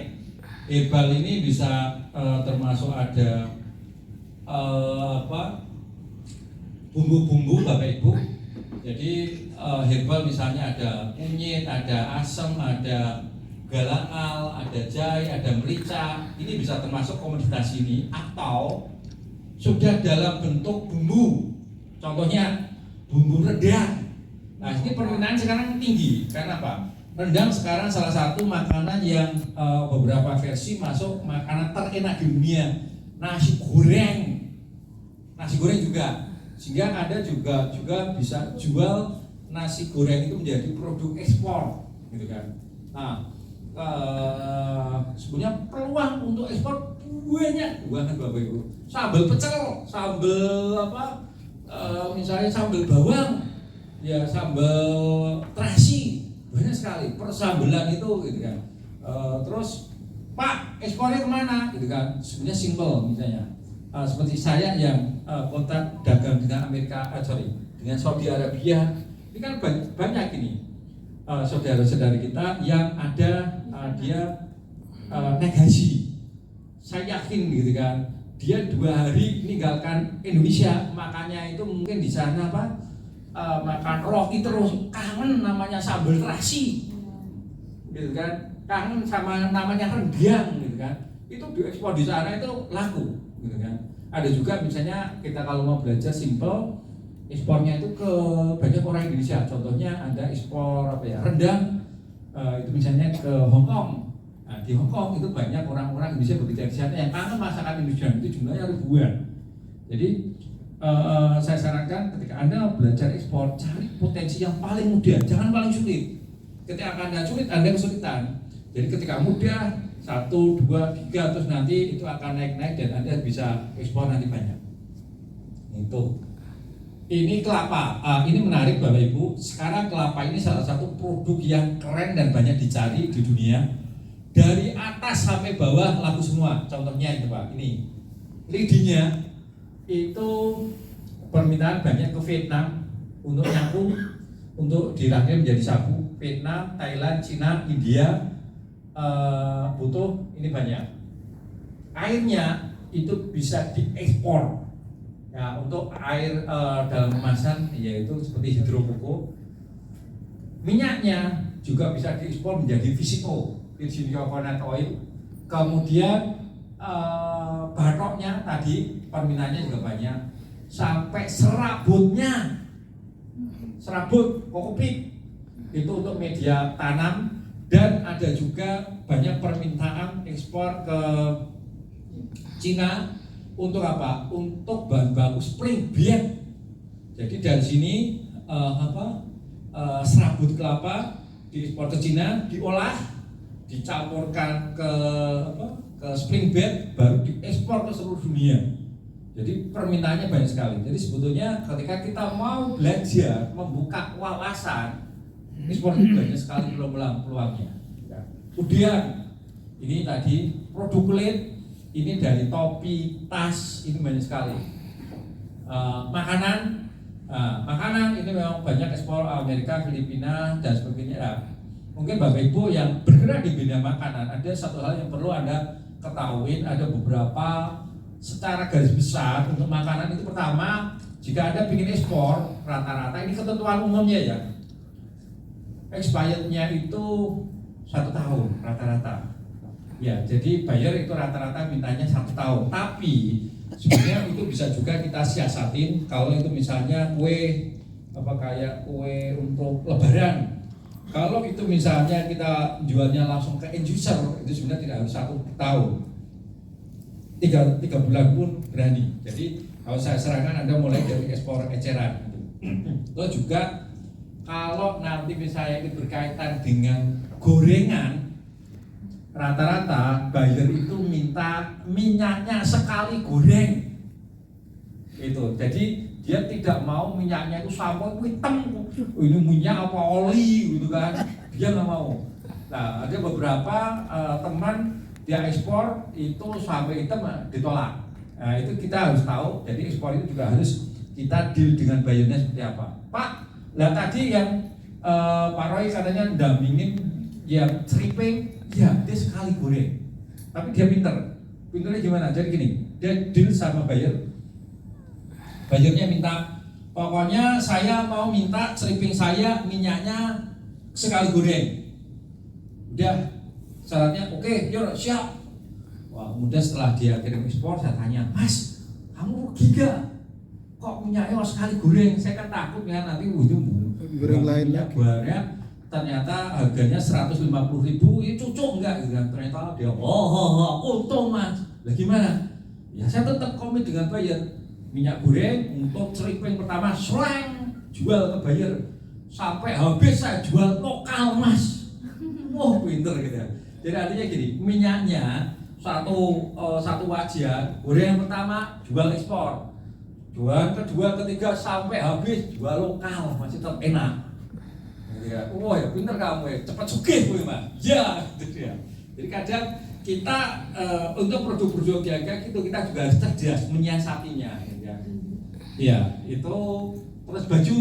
Ini banyak sekali Bapak Ibu Mas Mbak di daerah Jabodetabek itu banyak pabrik garment. Ada juga bisa, ada yang pengen bermain untuk ekspor baju. Ada, saya cerita di Semarang. Itu ada salah satu buyer. Dia yang menarik buyer itu apa? Ini. Dia seorang desain. Jadi dia bikin hanya desain skate, kemudian hasil skate-nya itu dia tawarkan ke perusahaan-perusahaan itu seperti ada Nike, seperti Adidas, itu hanya gambarnya aja. Ketika Nike, Adidas tertarik, baru dia bikin sampelnya, kirim 1-2 sampel. Ketika 1-2 sampel diterima, baru disuruh produksi besar, dia lemparnya ke pabrik yang ada di Jabodetabek dan ada yang di Boyolali, Semarang sekitar enak. Jadi dia untungnya lumayan. Jadi dia tidak harus bikin pabrik. Jadi dia hanya bikin desain, kasihkan bayarnya oke, dia bikin dari hanya gambar skate, dia bikin wujudkan satu baju. Setelah bajunya oke, disepakatin, langsung order banyak. Nah, ini cara cerdas untuk menjadi seorang eksportir. Kami juga banyak mendampingin UKM-UKM untuk bisa ekspor, itu bisa ada yang ekspor hijab, itu macam-macam, nanti ada contohnya. Kain perca, ini banyak sekali permintaan juga, ya, kerajinan. Ekspornya lebih banyak ke Eropa, Amerika Latin, Jepang, Timur Tengah, Turki dan sebagainya. Jadi kami punya database 1061. Jadi Bapak Ibu, jika Anda ingin serius menjadi eksportir, ya saatnya kita belajar serius karena potensi di sini banyak sekali dan kita bisa menyiapkan untuk masa depan kita. Ya mungkin ada di antara kita yang selama ini masih berpikir jadi karyawan, saatnya bisa menjadi pengusaha mungkin seperti saya. Terus cari buyer itu mudah.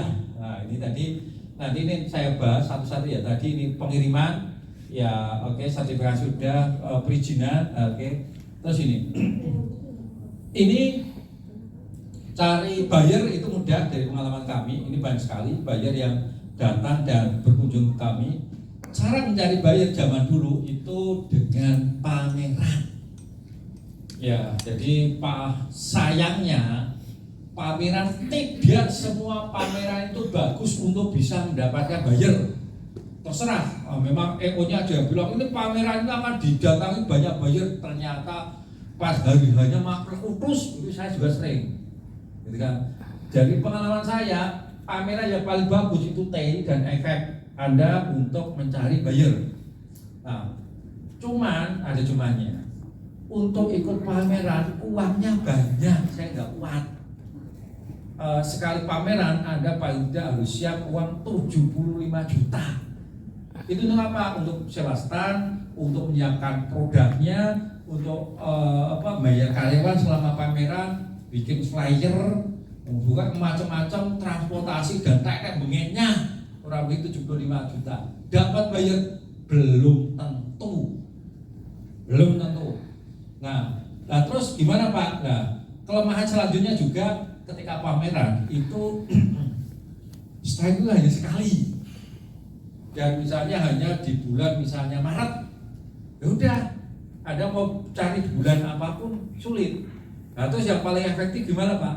Efektif itu pakai ini. Jadi ini caranya itu mudah sekali. Jadi Anda bisa mencari buyer itu dengan cara menggunakan Instagram, Facebook, TikTok, website, marketplace, LinkedIn dan sebagainya. Pak, yang paling efektif, paling cepat, paling sacet untuk nyari buyer apa? Semuanya efektif, tergantung produk Anda apa. Kalau misalnya Instagram, kami lebih suka menggunakan Instagram karena Instagram ini banyak dipakai master chef, kemudian ada owner hotel, food photographer itu menggunakan Instagram, sehingga saya lebih cocok karena berkaitan dengan home decor itu cocoknya menggunakan Instagram. Tapi kalau Bapak Ibu jualan tanaman itu beberapa lebih cocoknya menggunakan Facebook karena di Facebook ada grup komunitas pencinta tanaman. Ya, Anda hanya tinggal ambil foto dari sini, minta izin, kemudian kirim di sini, ikut grup ini langsung deal ekspor, itu simple caranya. Ini untuk Facebook. TikTok itu lebih banyak cocok untuk produk-produk yang anak muda. Produk anak muda seperti apa? Baju, sepatu, tas yang berkaitan anak muda karena segmen TikTok ini lebih banyak ke anak muda. Jadi dari sini Anda bisa menggunakan TikTok untuk jualan itu. Website ini cocok juga untuk jual website itu furniture. Jadi Bapak Ibu jika ingin jualan furniture, Anda bisa cocoknya menggunakan website. Saya kasih contoh misalnya ada salah satu merek di Indonesia yang toko terkenal untuk furniture itu Wisangka. Dia itu punya website sampai 36 website. Bayangkan 36 website. Pak, kok 36? Ya karena website ini sebetulnya keywordnya itu sebenarnya kan tulisan. Jadi ketika tulisan itu semakin efektif, efisien itu kalau bisa satu web. Jadi misalnya dia searching kursi pantai itu masuk ke web dia. Orang nyari kursi besi masuk ke dia. Jadi dia ada satu web misalnya khusus furniture besi, ada satu web yang khusus furniture misalnya kantor, ada satu web furniture untuk pantai, outdoor, indoor, kemudian kamar mandi itu sendiri-sendiri. Dan semua websitenya itu ngelink satu sama yang lain. Jadi semakin sering website itu dikunjungin, semakin sering dia akan SEO-nya itu naik ke atas dan banyak orang dinamika. Ini marketplace Anda juga bisa menggunakan itu terutama misalnya Anda juga bisa Shopee untuk ekspor. Memang maaf sayangnya Shopee saat ini ekspornya masih di sekitar ASEAN. Ya belum bisa nanti ASEAN dan beberapa Asia Timur. Tapi kalau Anda ingin lebih luas lagi, Anda bisa pakai Alibaba, eBay, itu. LinkedIn. Nah, LinkedIn ini lebih banyak mencari buyer berdasarkan profesinya. Maksudnya gimana Pak? Maksudnya gini, saya kan jualan piring, mangkok. Yang membutuhkan siapa? Chef, master chef, kemudian owner hotel. Nah, saya nyari alamatnya itu pemilik hotel, cafe, resto itu ada di LinkedIn. Memang ada aplikasi, kita belajar describe itu nanti dalam hitungan menit banyak banget. Saya misalnya mau ekspor ke Dubai, saya nyari owner hotel siapa, kemudian yang punya retail siapa, kontak ke Grab gitu kan, cepat database-nya cepat. Jadi ini cara cerdas cepat untuk mendapatkan buyer. Ini salah satu contoh ketika Instagram kami kita optimasi dan bayarnya itu datang sendiri. Ini jadi bisa menargetkan ribuan buyer dan bahkan terbukti buyer yang mencari kita. Keren loh, bukan kita mencari buyer yang mencari kita. Jadi ini Instagramnya kita optimasi, kemudian kasih foto yang bagus, profil yang bagus, captionnya bagus. Ini bisa menarik buyer atau target untuk kita. LinkedIn, Anda juga bisa mencari ini misalnya jadi buyer-buyer lewat LinkedIn itu banyak sekali. Kita bisa menargetkan ribuan buyer tertarget dengan LinkedIn. Gitu. Jadi efektif dan efisien. Traffic, oke. Ini juga Anda bisa kalau mau Anda bisa punya produk kopi. Pak, saya punya kopi. Ini mau diekspor mana? Anda bisa cari lewat Traffic ini. Lebih banyak kopi itu dibutuhkan di negara mana? Misalnya India. Kemudian Anda bisa lihat Traffic ini yang ekspor kopi ke India itu dari negara mana saja. Anda bisa tahu berapa banyak jumlah ekspornya, Anda bisa tahu termasuk harganya juga berapa. Jadi ketika Anda nanti menentukan harga, Anda mudah. Gitu. Jadi lebih tepat. Oke, ini tahapan untuk Anda menjadi seorang eksportir. Pertama, lihat produknya. Tentunya ini dari medsos, Anda bangun medsos, ini tahapannya. Kemudian sampel, jadi buyer itu biasanya beli sampel atau kirim eceran. Nah, Bapak Ibu, jika pada saat sampel eceran ini sebetulnya pada saat sampel eceran ini Anda mengirim itu sebetulnya tidak perlu izin, tidak apa-apa. Contohnya saya, jadi ketika hanya 1 pieces, 2 pieces, saya itu biasanya ngirimnya pakai DHL atau TNT. Itu tidak perlu izin. Jadi hanya keramik dibungkus, kasih alamat, kirim TNT, bayar, selesai. Itu berbeda dengan ekspor yang 1 kontainer, itu wajib ada izinnya. Tapi ketika saya tidak punya, ya solusinya pakai bendera orang lain. Itu simpelnya seperti itu. Baru dia beli lebih banyak dan bisa produksi kapasitas besar. Inilah memastikan Bapak Ibu Anda bisa ekspor secara kontinu. Rata-rata kesalahan UKM Indonesia itu berpikir langsung seperti ini. Saya langsung ekspor. Padahal ya izin belum punya, semuanya belum punya, gitu kan. Agak sulit. Makanya kami sarankan ketika di ekspor eceran itu Anda lancar, cepat, uangnya banyak. Ekspor eceran juga umumnya banyak loh. Nanti saya kasih contoh, ada beberapa contohnya gitu. Nah, ini tahapan Bapak Ibu yang ingin menjadi eksportir. Pertama, Anda tentukan produknya dulu. Siapkan maksimal 3 jenis produk yang akan dijual. Jadi jika Bapak Ibu belum punya produk, pengen menjadi seorang eksportir, saya sarankan Anda nyiapkan 3 jenis produk. Pak, kok 3? Kenapa tidak 10, 20? Karena yang poin kedua, Anda harus belajar produk knowledge. Misalnya Anda belajar mau ekspor kopi, Anda harus tahu kopinya itu dari mana, jenis kopinya apa. Nah, Anda gampang sebenarnya belajarnya itu dari website, dari Mbak Google, itu cepat. Setelah Anda tahu produk knowledge-nya, Anda nanti ketika Anda sudah bisa ekspor kopi misalnya, sudah tahu polanya, caranya, tinggal Anda ekspor produk-produk yang lain. Ya kayak apa? Ya kayak misalnya setelah Anda sukses ekspor kopi, Anda bisa tawarkan ke buyer Anda, beli gula dong. Dia pasti akan beli gula. Karena apa? Antara gula dan kopi ini kaitannya. Setelah itu juga Anda bisa tawarkan cangkir naruna dong. Wah, nebeng tuh saya. Masa minum Pak gini kan apa? Masa pakai plastik terus? Enggak, dia pasti pakai cangkir gitu ya. Jadi polanya seperti itu. Setelah beli cangkir, biasanya masa dia nggak pernah makan, tawarin piring dong, dapat uang lagi. Ya, kemudian setelah piring nanti tawarin misalnya produk-produk yang dari Indonesia, apa arang, atau misalnya produk-produk lain, ikan. Karena apa? Sebenarnya yang paling titik krusial itu ketika Anda ketemu produk buyer yang pertama.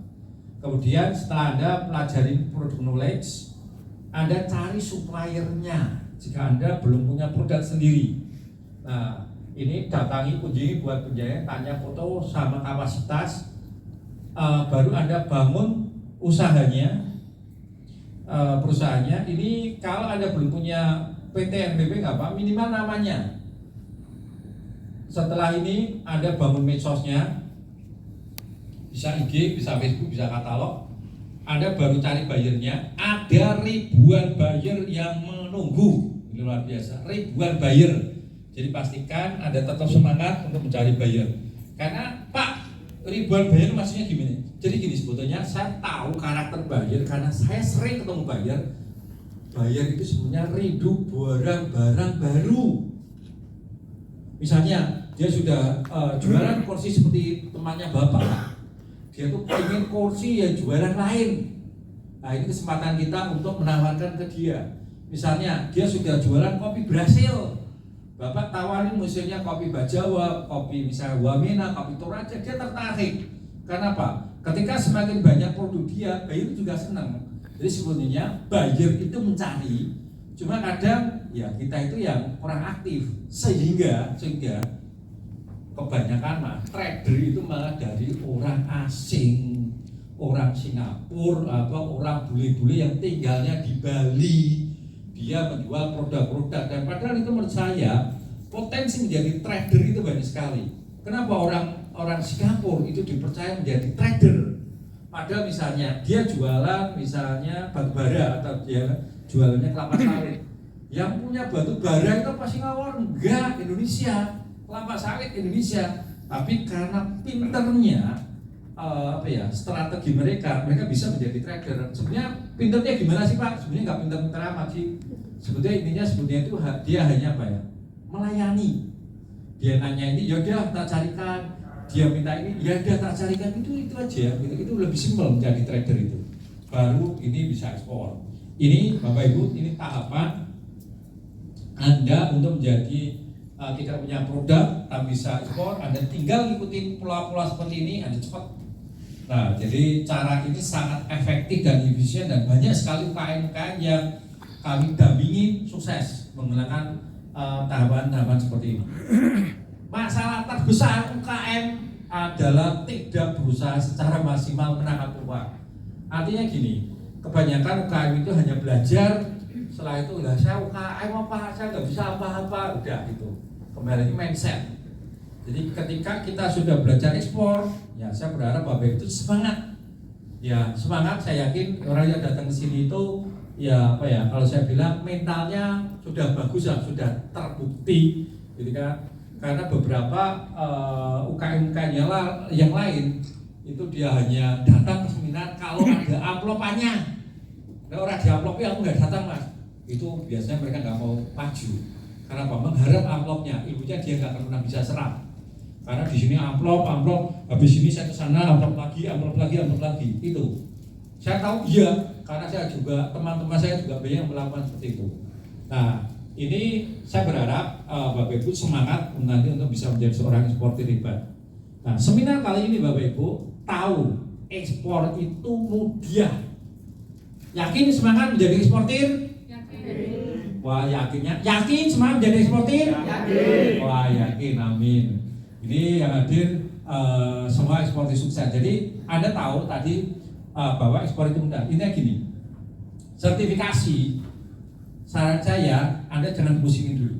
Karena ketika Anda sudah ngurus sertifikasi, maaf, rata-rata UKM itu dirjen, tahu dirjen, direktur ijen. Semua ngerjakan sendiri. Kalau ketika Anda coba ke sertifikasi, Anda nggak bisa ngapa-ngapa. Harus pakai ini dan pada habis. Saran saya, Anda fokus cari produknya, tawarkan buyer. Kalau buyer mintanya apa, baru turutin itu. Kemudian pengiriman, nah pengiriman ini kalau ekspor eceran, tadi ekspor eceran tidak perlu izin, bisa dikirim pakai TNT, DHL dan sebagainya. Kalau yang pakai izin yang ribet itu sudah kontaineran. Pak, saya tidak punya tahu caranya. Jadi yang penting jika Anda sudah punya buyer, sudah jelas Anda untungnya berapa. Pengiriman paling simpel, saya dulu di awal saya serahkan forwarding. Forwarding itu nanti yang ngurusin pengiriman dari sini sampai sana. Bayar. Forwarding bukan dinas sosial. Ya. Jadi bayar, tapi bayarnya kembali lagi masih worth it, kita masih punya untung gitu kan. Tapi kalau kita tidak bisa ya ini forwarding itu kurang lebih Waktu itu kalau saya 7 juta saya bayar. Jadi memang saya banyak belajar karena ketika saya tidak punya mentor, ya saya harus bayar orang supaya program saya itu bisa berjalan terus. Bayar tadi database banyak, jadi Anda tinggal pakai dan Anda juga bisa nyari lewat Instagram, lewat medsos. Ini saran saya, jika Anda punya uang banyak, silakan Anda coba misalnya pameran. Tapi dari pengalaman saya, maaf, kalau saya bilang kurang efektif. Bukan saya melarang Anda silakan, gitu. Tapi dari pengalaman saya lebih suka mengefektifkan medsos karena itu lebih mudah, lebih murah. Modalnya hanya kuota. Kalau nggak punya kuota ya satu mangkok bubur kacang hijau itu saya sudah bisa cari bayar, gitu kan. Kemudian perizinan. Nah, pertama kali ekspor saya tidak punya izin, saya pinjam izin ke orang lain. Kemudian packing, ini biasanya kita diskusi dengan buyer. Ya buyer, kamu packingnya seperti apa? Karena saya pengen tambah kayu, otomatis kalau dia minta tambah kayu, kayunya kita caskan ke dia. Tapi saran saya packagingnya jangan kayu, triplek Pak. Kalau Anda pakai packaging kayu, itu nanti Anda akan biaya lagi fumigasi, akan sulit kayu. Tapi kalau triplek itu kan itu sudah dianggap safe daripada kayu. Terus pembayaran, ini saya sarankan Anda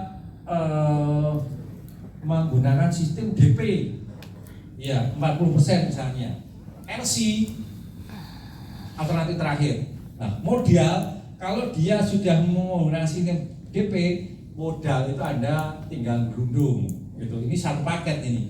Jadi sudah DP, Anda tidak perlu modal banyak, udah bisa. Supplier Anda bisa cari, produk tadi sudah ada.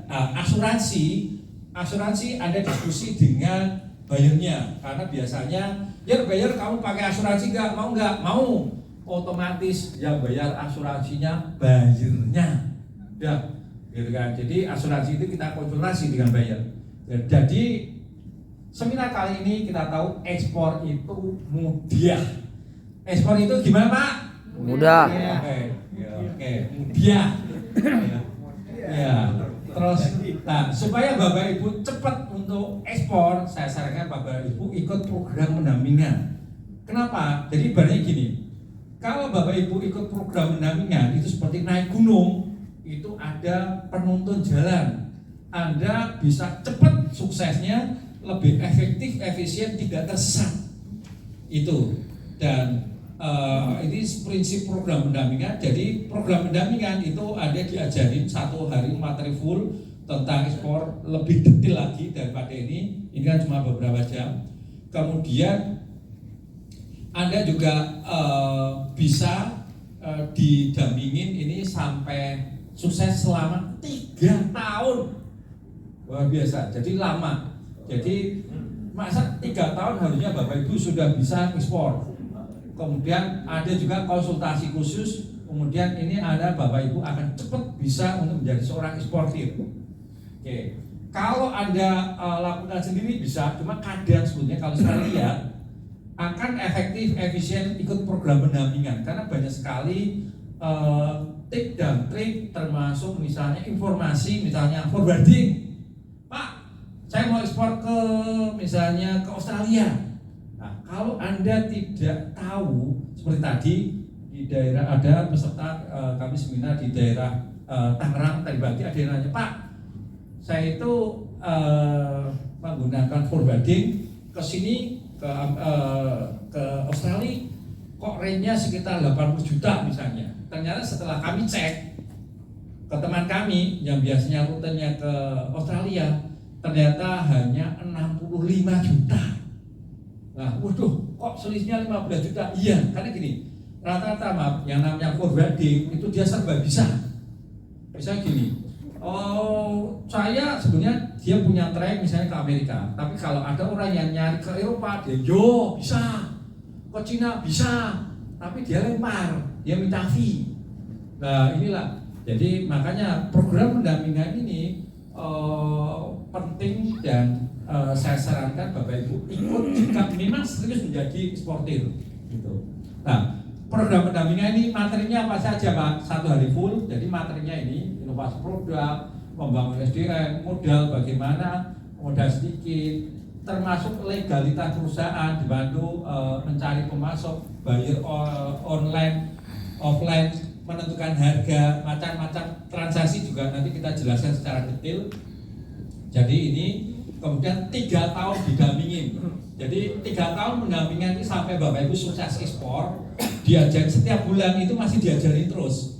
Jadi homemade, smartphone, fotografi, strategi digital, membangun branding, trik-trik omset naik jutaan, optimasi TikTok, strategi mencari buyer, dan masih banyak lagi. Jadi ini banyak sekali keuntungan-keuntungan jika Bapak Ibu menjadi program pendampingan. Juga Bapak Ibu sebenarnya punya waktu